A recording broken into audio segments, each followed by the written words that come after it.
చిత్తూరు జిల్లా పొంగునూరు నియోజకవర్గం వైఎస్ఆర్ కాంగ్రెస్ పార్టీ నాయకులు విలేకరుల సమావేశం నిర్వహించారు.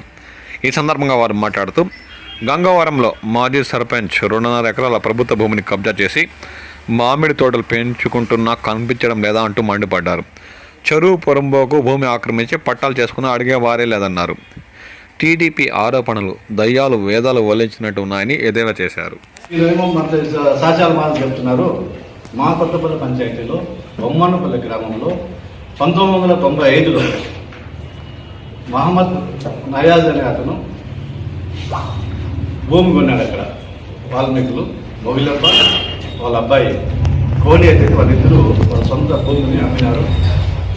వాళ్ళు కొనుక్కొని 95 నుంచి వాళ్ళ స్వాధీనంలో ఉంది. అక్కడ ఇల్లు ఉంది, అన్నీ ఉన్నాయి.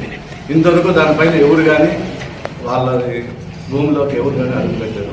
మొన్న మీ ప్రభుత్వం వస్తానట్లే వచ్చిన వెంటనే దౌర్జన్యంగా మీరు మండల లీడర్లు ఇద్దరు కలిసి పేర్లు చెప్పండి సార్ చెప్తాను, మీరు వాస్తవాలు మీరు ఒప్పుకొని వస్తే మీరు దాన్ని కబ్జా చేయాలని 34 లక్షలకి దాదాపు 3 కోట్లు విలువ చేసే భూమి అండి.